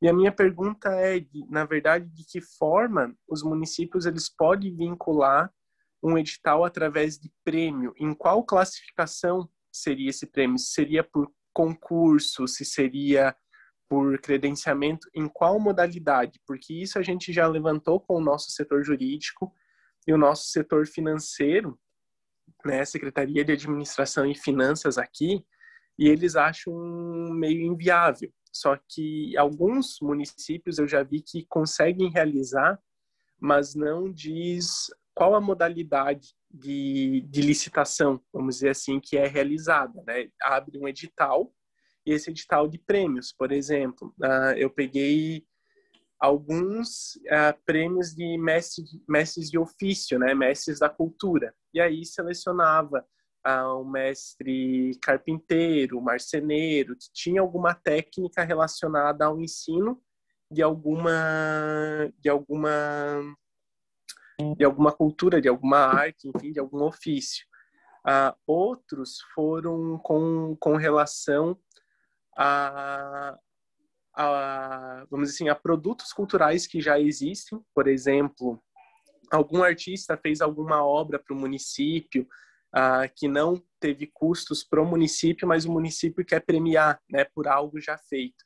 Então, de que forma na verdade, qual seria a solução para que a gente conseguisse fazer aqui alguns municípios que também queiram fazer, em qual modalidade entraria, né? Porque eu acredito que a forma, por exemplo, como a Lei Aldir Blanc facilitou as entidades a terem recursos para se manterem foi fundamental. Então, abriu-se uma brecha também para que isso fosse possível, né? Por exemplo, no estado a gente teve a premiação por trajetória cultural. Então, de que forma os municípios podem fazer isso com o seu orçamento, para que a gente consiga, né, a Secretaria de Cultura ter respaldo no setor jurídico e no setor de administração e finanças para abrir esse tipo de modalidade dentro dos municípios. Certo, Leonardo. Bom, antes de responder a tua pergunta, eu vou falar uma coisa que eu não falei no início, tá? Gente, eu falei aqui na minha apresentação sobre questões de contabilidade, questões legais, né, jurídicas aí, leis e tal. Mas antes eu falei da minha formação. Então, veja, eu não sou advogado, eu não sou contador, né? Então, eu falo de uma experiência como gestor cultural, né?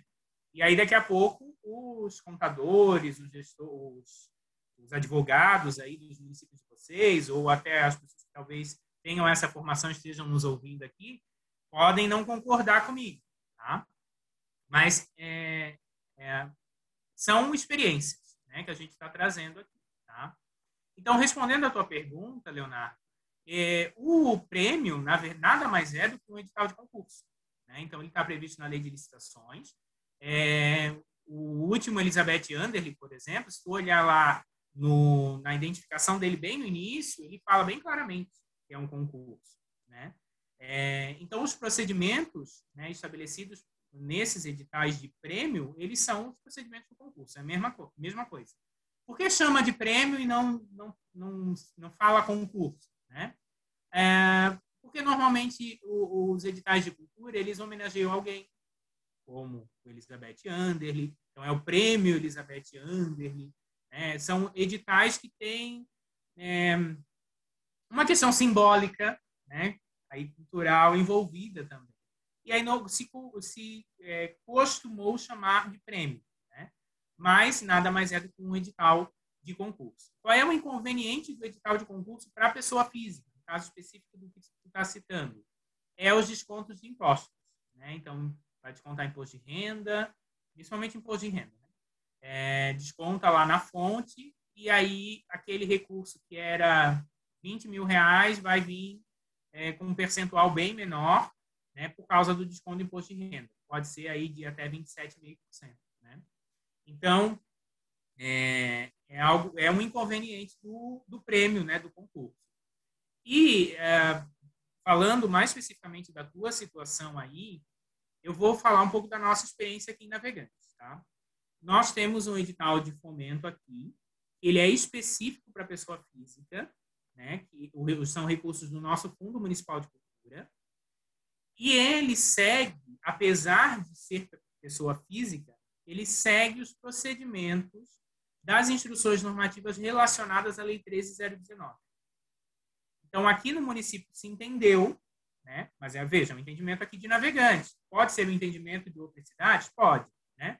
Mas aqui em Navegantes se entendeu que era possível, sim, aplicar os mesmos procedimentos que eram aplicados às entidades privadas sem fins lucrativos num edital de fomento onde houvesse o repasse de recursos para a pessoa física. Tá? Então, talvez levando essas experiências, e podem haver outras, né? Por exemplo, Joinville, Itajaí tem edital de lei de incentivo, Florianópolis, todos esses municípios, eles permitem a participação de pessoa física. Né? E nem todos eles são concursos. Nesse caso específico, não é, né, concurso. Só não sei Florianópolis, não tenho certeza. Mas Itajaí, Joinville, são editais realmente de fomento em que as pessoas físicas também participam. Então, é uma questão de entender, né, de discutir isso no âmbito do município e entender se é viável ou não. Mas existem essas duas alternativas aí. Né, um edital de fomento para a pessoa física ou o edital de concurso. Tá? Não sei se é exatamente isso que eu queria saber, né? Mas... Não, era isso mesmo, só para a gente seguir aqui os trâmites de estudos mesmo e poder contemplar de uma forma geral todos os agentes, né? Então, e eu queria só fazer um respaldo também quando você colocou ali sobre a regulamentação do Sistema Nacional de Cultura, é que se o pessoal pode não ter conhecimento também, mas que já existe também um projeto no Congresso Nacional para fundo a fundo, né? Então, esses dias eu até estava verificando, eu acho que o último andamento foi em novembro de 2020. Então, pode ser que futuramente a gente tenha também essa modalidade, né? Porque, pelo menos para nós, o fato de vir uma porcentagem do Fundo Nacional de Cultura para o nosso fundo municipal de cultura e a gente poder desenvolver atividades, né, mesmo no período de pandemia, foi algo que motivou muito as entidades a se projetarem e a continuarem suas atividades. Então, a gente conseguiu ver assim uma diferença muito notável na evolução que isso teve, né? Uma Nova Veneza, uma camerata ressurgiu das cinzas, então com atividades voltadas por esse dinheiro que estava lá parado e que o município conseguiu de certa forma organizar e distribuir para que quem precisa, né, desenvolver a cultura, que são os nossos agentes culturais, eles consigam fazer isso. Então, só a título de informação mesmo para o pessoal, né, que cobrem também dos seus deputados, dos seus senadores, para que esse projeto ele vá para frente e a gente consiga desenvolver mais ainda o nosso setor. Sem dúvida. A Lei Aldir Blanc foi transformador para todo mundo. Assim, né? Então, novamente, mostrou que é possível e que é muito importante que isso aconteça. Né? Agora a pauta está sendo a prorrogação da Lei Aldir Blanc, mas eu não tenho dúvida que depois disso vai se fortalecer a pauta de regulamentação do sistema. Bom, o Cláudio, que eu falei antes, ele é de Arroio Trinta, tá? Bom, a Pamela de Angelina fala o seguinte: Marcos, gostaria de saber se a lei de incentivo é apenas para empresas que têm sua sede no município e realizar a doação, ou uma empresa que tem sede em outro município pode doar para a cultura de outro município, podendo utilizar esse benefício fiscal. Pamela, então, se a lei de incentivo que está se referindo é a lei municipal de incentivo, é só para os municípios que têm sede no município, porque esses municípios é que são contribuintes de ISS ou de IPTU, né, para a prefeitura, né? E aí, logicamente, são esses que podem patrocinar os projetos e descontar do imposto, né? Uma empresa de outro município não vai ter essa possibilidade, porque ela não é contribuinte do município, né, da prefeitura. Dino, de Navegantes, meu colega aqui de Navegantes, pode falar. Marcos, eu até tinha declinado a palavra, mas já que te chamou, a questão da inexigibilidade, né? Ela não é um mecanismo novo, né? É um mecanismo já existente, né? Certo? Quando ele é acionado um pregão, ele não está acionando a inexigibilidade, está acionando outro mecanismo de contratação, certo? Só para ficar claro que eu achei meio confuso ali aquela hora, deve estar mais uma explanadinha nisso aí para mim. Isso, exatamente. Então, o pregão, né, seja um pregão presencial ou um pregão eletrônico, ele é uma outra modalidade de licitação. A inexigibilidade é outra. Está tudo no mesmo... São escolhas, né, dependendo do objeto a ser contratado. Então, quando a Ellen falou da questão do pregão, né, há a possibilidade, sim, de usar pregão para contratação de serviço, mesmo que sejam, né, serviços artísticos. Mas o que eu comentei, né, que é comumente usado para a contratação de espetáculos artísticos, né, de shows e tal, é a inexigibilidade. Mas são possibilidades de contratação previstas na lei de licitações. Diferentes possibilidades. A Rose fala que, em Maravilha, temos como política somente divulgar o nome do artista quando está com o contrato firmado. Aí não se corre o risco de divulgar algo e apresentar outro. Sim, é interessante também. Aldair pediu a palavra? Aldair de Puaçu, ou só está se identificando aqui a participação? Não, só identifiquei por causa da chamada mesmo. Obrigado, Marcos. Cristiane, sobre o prêmio, podem consultar o processo do Prêmio Rodrigo Franco de Andrade, dado pelo IFAM. Ela coloca o link aqui, então, pessoal, uma referência interessante aí de prêmio. Olá, Marcos, sou Juliano, coordenador de cultura de Campo Alegre. Acabei perdendo o início da capacitação. Meu questionamento é quando o município não tem um fundo municipal de cultura. Qual o primeiro passo para que o fundo seja criado, né? Então, Juliano, eu diria que o primeiro passo é o município, né, se o município tem ou se ele não tem, então criar um conselho. Tá? Então, o primeiro passo seria isso. Porque a discussão das políticas públicas, né, da criação de políticas públicas, que é o caso do Fundo Municipal de Cultura, precisa passar por uma discussão dentro do conselho ou dentro de um fórum de discussão que o município realiza. Mas como a gente está falando de sistema, inevitavelmente, se o município não tem conselho, ele vai precisar criar. Então, talvez o primeiro passo, né, seja esse, a não ser que não haja tempo para isso, né, porque conselho demanda aí aprovação de lei também e tudo mais. Feita a criação do conselho, ou se o município já tem conselho, se estabelece um processo de discussão pública a respeito da criação desse, né? E aí a gente começa a construir democraticamente, né, com a participação da sociedade civil, esse fundo, utilizando as referências de outros municípios, as outras experiências, trazendo, né, essas experiências para serem conhecidas do conselho, da classe artística do município e poder discutir isso. E aí depois, né, de feita essa discussão, entendendo qual é a realidade do município e qual vai ser o fundo que vai ser criado, como esse fundo vai ser criado, quais são os critérios e tudo mais, aí se coloca isso no papel através de um projeto de lei. E esse projeto de lei ele passa, né, então, ou pela Procuradoria Jurídica, vai ter que passar pela Câmara de Vereadores, ser aprovado pela Câmara, e aí depois sancionado pelo prefeito. Tá? E aí vocês passam, então, a ter um Fundo Municipal de Cultura, que é criado por lei. E aí depois tem as outras etapas, criar CNPJ, criar conta bancária, né? Todas essas questões que também fazem parte do processo. Mas o primeiro passo, eu diria que é essa discussão pública, promover esse processo que precisa ser democrático, precisa ser participativo. Aline, eu acho que está só se identificando também. O Marcos está agradecendo. Mais alguma inscrição, gente? Mais alguma pergunta? Cristiane, pode falar. Oi. Quanto a... Vocês estão conseguindo me ouvir? Sim.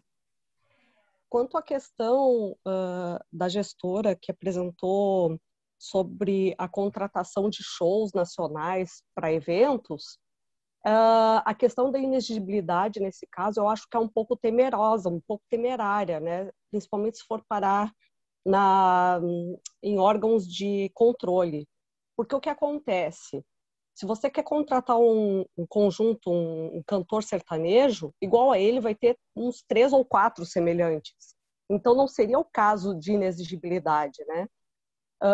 O mais adequado nesse caso, eu acho que seria fazer uma licitação para contratar uma produtora que oferecesse o menor preço, estabelecer critérios do tipo de banda ou de cantor que você quer, né? O tipo de abrangência, inclusive, né? Se é nacional, se é internacional, para selecionar a produtora e não o artista em si, porque pode causar muito problema se cair em órgãos de controle essa questão de ficar fazendo licitação de inexigibilidade para contratar artista. Bom, é isso que eu tinha para comentar. Sem dúvida, Cristiane. Eu comentei isso, né, que a inexigibilidade ela é uma possibilidade prevista na lei de licitações, mas ela precisa ser muito bem pensada, né, se for utilizada, uma vez que a questão da impessoalidade pode não estar garantida nesse procedimento, né? Então, é bem nessa linha do que você falou. E aí o município pode optar, sim, por uma outra opção de contratação, como essa que tu acabou de citar o exemplo.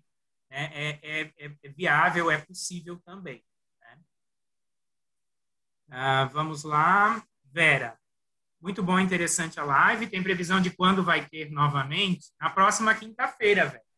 Próxima quinta-feira, às 14 horas, nós teremos um novo encontro de formação e vai tratar de patrimônio. Eu já vou passar as informações aqui em seguida para vocês, tá?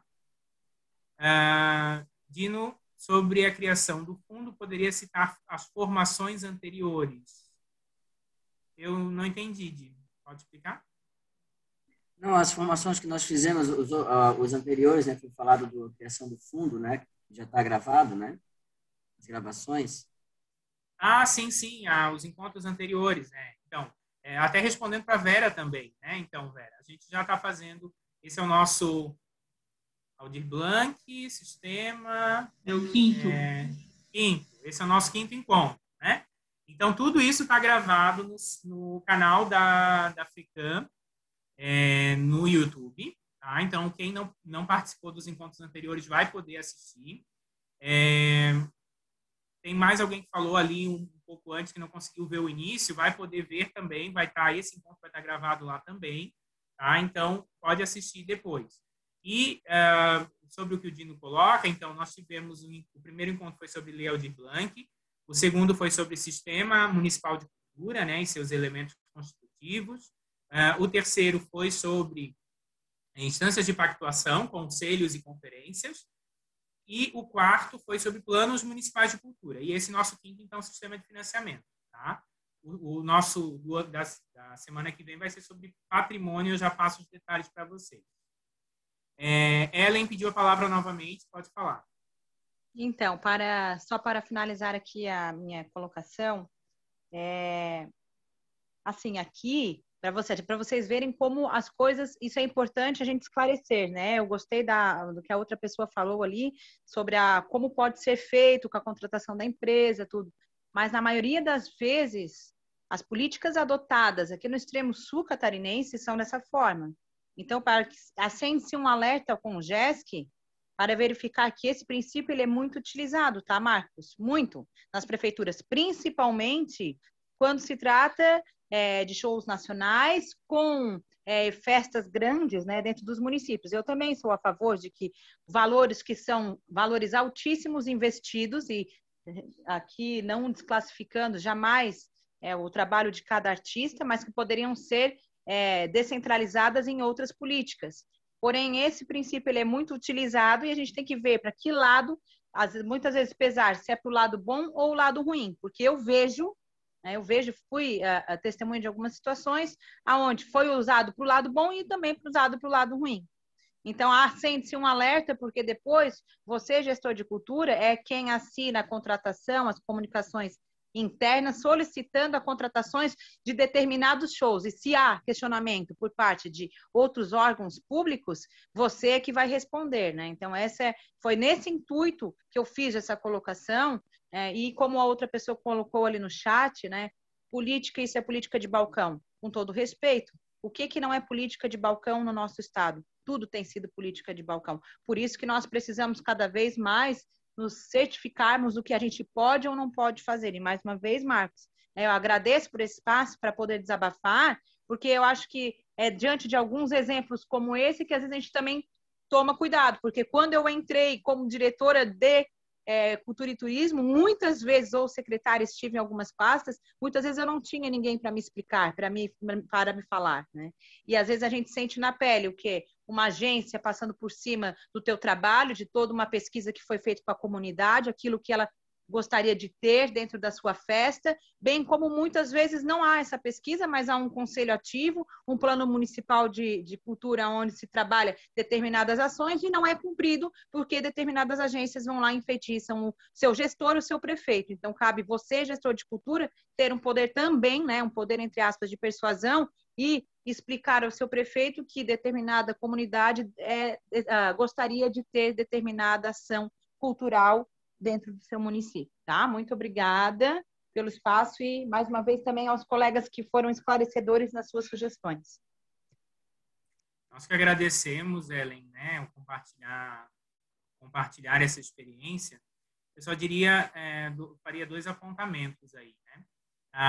O primeiro deles, em relação ao que fala assim, com o gesto de estar atento, a gente precisa lembrar, né, que os municípios são entes federados que têm autonomia, né? Então, a gente pode, sim, eventualmente, fazer essa discussão, até elaborar algum documento de orientação e tudo mais, mas se o município entender que ele vai fazer uma necessidade, ele vai contratar o show, pagar R$500 mil, ele tem autonomia para isso. E é depois os gestores que vão responder, né? Então, como tu mesmo colocou, o próprio gestor de cultura, aí, se assinar, pode ser responsabilizado, né, por uma eventual problema judicial que venha a acontecer. Mas a gente precisa entender isso, tá? Os entes federados, eles têm a sua autonomia, né? E a gente não, a FECAM, o CONGESC, enfim, não vai interferir nisso, né? A gente não tem essa possibilidade. E a outra questão, que eu diria, tu colocou ali, que tudo é política de balcão. Aí eu vou discordar, tá? Nós temos hoje diversas políticas nos municípios, principalmente aí quem tem fundo, que faz os seus editais, e os editais de seleção pública, eles não são política de balcão. Eles vieram exatamente para derrubar isso, né? Para criar uma possibilidade de participação igualitária, impessoal, isonômica para todo mundo, né? Então, eu sei que a política de balcão ainda existe, né, de alguma forma, mas eu não diria que tudo é política de balcão, não. Tá? Juliana, uma dúvida. Tendo o fundo criado, os valores cobrados com ingressos, taxas e mensalidades podem ir para o fundo? Sim, Juliana, podem sim. Tá? Depois, se puder identificar o teu município, para a gente saber. Eu coloquei ali na lista, né, das possibilidades de fonte de recursos dos fundos municipais de cultura na apresentação. Eu não li, mas está naquela lista ali, esse item. E o que precisa ser feito é estabelecer isso na lei de criação do fundo, né, e criar um procedimento para que isso aconteça, para que esse dinheiro chegue na conta do fundo, né? Mas existe essa possibilidade, sim. A Neiva, que é Schroeder, né? Marcos, para os municípios pequenos é possível criar o fundo e não ter outro CPF, e sim o CPF do município? Eu acho que ela está se referindo a CNPJ, né? Então, é possível criar o fundo e utilizar o CNPJ do município? É possível, só que daí o fundo, ele vai ser nada mais do que uma unidade orçamentária. E aí, esse recurso ele fica misturado, digamos assim, com todo o recurso do município, e não há uma garantia, né, da aplicação desse recurso no fundo, através do Fundo Municipal de Cultura. Então, a recomendação é que, de fato, tenha um CNPJ e se crie uma conta bancária para os fundos. Tá? Pamela. Já que o incentivo fiscal não é válido, Pamela de Angeli, já que o incentivo fiscal não é válido para empresa de outro município, tem alguma forma dela contribuir e ter algum benefício? Isso é uma solicitação feita por empresa de outro município que gostaria de contribuir. Bom, aí, Pamela, eu diria que assim, é a aprovação de projeto via Lei Federal de Incentivo à Cultura ou, futuramente, mecenato estadual, que está vindo aí, né, já foi aprovado, demanda aí só alguma regulamentação por parte da Fundação Catarinense de Cultura, e aí uma empresa de outro município vai poder financiar o projeto do município de Angelina, né, que foi aprovado aí por um proponente do município de Angelina, seja o próprio órgão gestor de cultura, ou seja, né, um agente cultural do município. Agora, quando se tratar de lei de incentivo municipal, aí só as empresas daquele município podem fazer a aplicação do recurso pelos motivos que a gente tem. Vamos lá. Ok, Ellen, entendemos então a aplicação, não era sobre os editais. Só foi lá, pedindo para falar para a prefeita. Samile, por favor, pode desligar o microfone. Cristiane, recomendo manter os trâmites documentados, porque na hora da auditoria vai olhar o CPF de quem assinou o documento da contratação. Vai que haja vontade de contratação específica de alguma autoridade, isso tem que constar no processo. Sem dúvida, toda a documentação é muito importante, né, para resguardar o gestor de cultura aí. O gestor público, de maneira geral.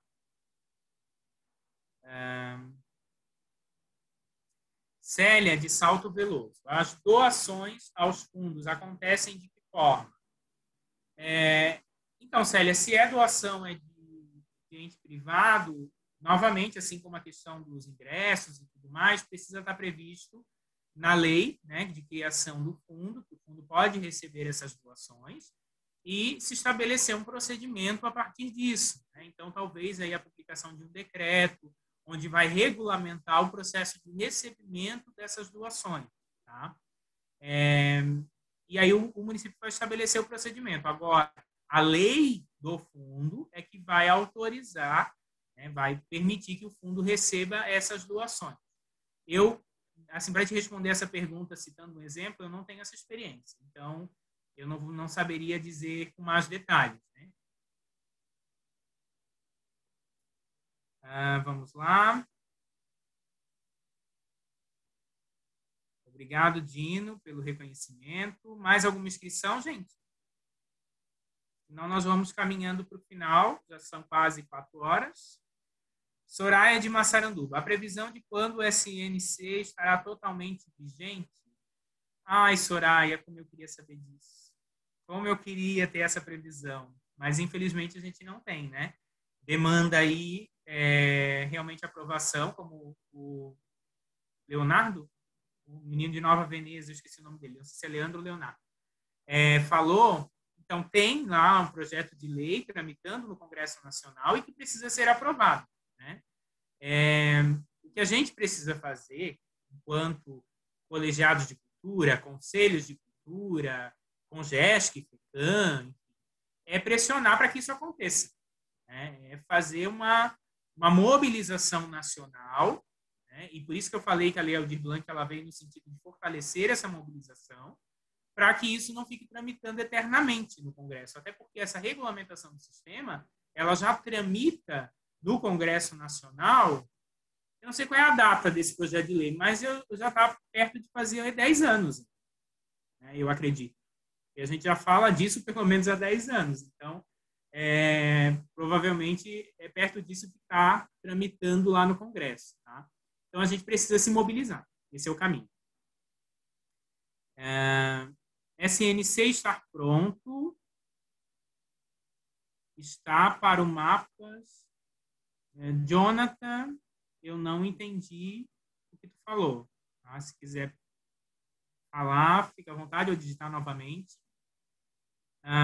A Soraya, parabenizando aqui. Obrigado para você pela participação. Maria Alice também. Bom, gente, agradeço as palavras de todos vocês. E aí, se a gente não tem mais nenhuma inscrição, a gente vai chegando ao final aqui. Tá? Bom, eu vou passar alguns recados. Vou pegar minha cola aqui, que a Cris me passou. Então, o nosso próximo encontro, na próxima quinta-feira, às 14 horas, as inscrições já estarão disponíveis no final da tarde de hoje, e aí vocês já podem divulgar, já podem se inscrever também para participar. Nosso próximo encontro, o tema será Patrimônio Cultural, tendo como subtema a proteção ao patrimônio histórico e cultural e a legislação de patrimônio. Né? Então, um tema super importante que gera muitas dúvidas, né? E esse tema, ele, então, será abordado por técnicos do IFAM, que foram nossos parceiros aí nesse processo de formação. A gente ainda não tem o nome da pessoa que vai participar, mas já está confirmada a participação de algum técnico do IFAM que vai fazer... A Cristiane, Marcos, é meu xará. A Cristiane, então. Vai participar com a gente no próximo encontro, na próxima quinta-feira, às 14 horas. Todos vocês já estão convidados, já façam a sua inscrição e participem, porque é um tema super importante, né, para a gestão municipal e que é complicado, eu diria, né? Complicado no sentido assim de envolve um arcabouço legal, envolve procedimentos que muitas vezes a gente tem dificuldade aí de seguir, né, de fazer avançar. O patrimônio por si só, a proteção do patrimônio cultural é algo que demanda um esforço bastante grande da gestão. Bom, então, acho que os recados eram esses. Eu quero agradecer novamente a Cris, a Fran, da FECAM, por estarem nos ajudando nesse processo de formação importante. Agradecer aos meus colegas do Comitê Gestor, né, que também estão aqui presentes, sempre muito parceiros nesse processo. E agradecer a todos vocês que estiveram presentes conosco até agora, né, participando dessa formação. Lembrando, todas as nossas formações estão disponíveis no canal do YouTube da FECAM. Tá? Então, vocês podem assistir lá, assistir novamente, caso tenham alguma... precisem, né, rever alguma informação. A minha apresentação de hoje também estará disponível para vocês. Eu vou repassar para a Cris, e aí vocês terão acesso, tá, a essa apresentação que eu fiz hoje. Então, a princípio, acho que era isso, né? Novamente agradeço a participação de todos, uma boa tarde e até quinta-feira que vem.